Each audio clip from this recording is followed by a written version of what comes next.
terima kasih untuk pemeriksaan hari ini karena memang ini di luar dugaan kami sebenarnya, bahwa memang ada kondisi-kondisi yang memang harus kita lihat dan cermati sama-sama.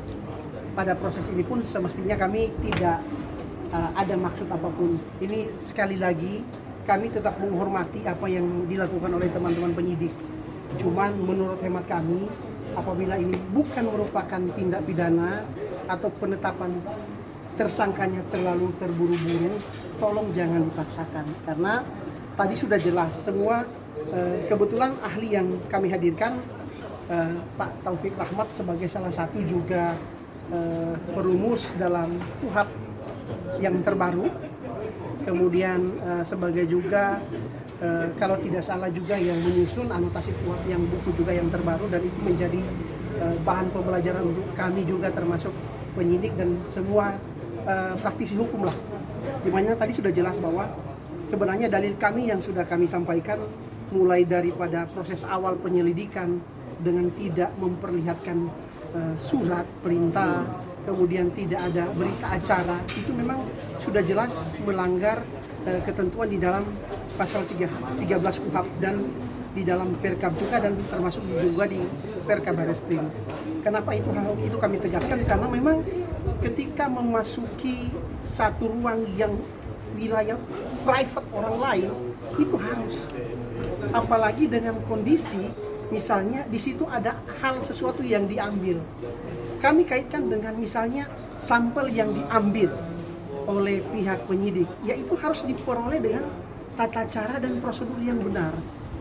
Tadi kalau tidak salah ada satu doktrin yang fruit of the poisonous tree, yaitu adalah buah dari pohon beracun. Artinya satu kondisi misalnya yang didapat secara tidak prosedural, maka itu harus dibuang. Artinya sampai dengan hari ini kami menegaskan bahwa prinsipal klien kami atas nama Pak Victor Lasut ditetapkan sebagai tersangka dengan tidak prosedural. Pada poin itulah yang kami uji berkaitan dengan penetapan tersangkanya. Sekali lagi kami tetap menghormati apa yang dilakukan oleh teman-teman penyidik. Kemudian berkaitan dengan dalil kami berkaitan dengan standar ganda sprindik, SPDP, kemudian pasal sangkaan yang berbeda. Memang itu ada pengecualian, memang itu ternyata bisa dilakukan, namun itu harus diberitahukan juga. Karena di dalam sprindik itu sudah ada pasal yang berbeda, kemudian penerapan sangkaannya juga, pasal sangkaannya berbeda, akibat hukumnya juga berbeda. Jadi memang harus diberitahukan, jadi nggak boleh tidak. Kemudian ini yang kami catat juga berkaitan dengan bukti permulaan yang cukup. Kenapa hal itu kami tegaskan? Karena begini, bahwa penetapan tersangka itu satu rangkaian yang harus didapat ketika proses akhir. Jadi setelah penyidik mengumpulkan dan menyimpulkan segala sesuatu berkaitan dengan dugaan tindak pidana, baru ada penetapan tersangka.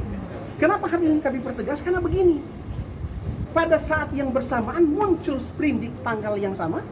Ini kami bicara dalam konteks sprindik yang terbaru. Sprindik tanggal 9 Maret, SPDP tanggal 9 Maret, penetapan tersangkanya 9 Maret. Lalu ruang penyidikannya di mana? Memang sih kondisi itu memunculkan multi tafsir baik dari termohon maupun kami.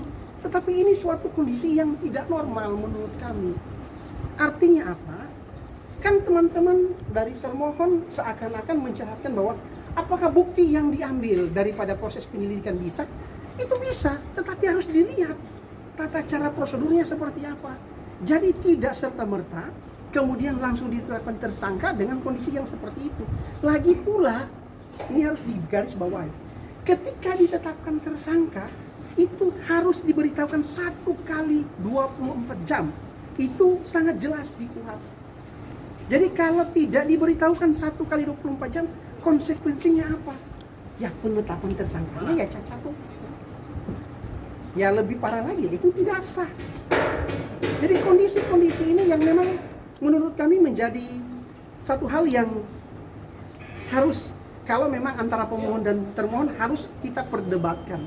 Tetapi dalam koridor hukum acara, ini harus jadi acuan kita semua supaya tidak ada hak-hak yang dilanggar.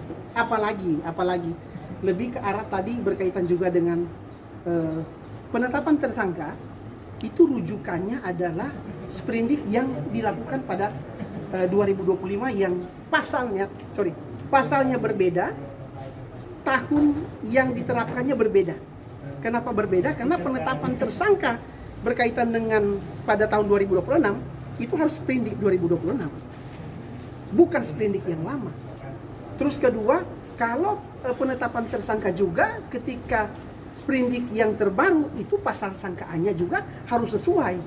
Ini pasal sangkaan yang ditentukan pada saat awal itu ditarik sebagai penetapan tersangka pada saat 2020. Jadi memang ada kondisi-kondisi yang menurut hemat kami memang harus kita pertegas, terutama apalagi yang tadi berkaitan juga dengan ultimum remedium.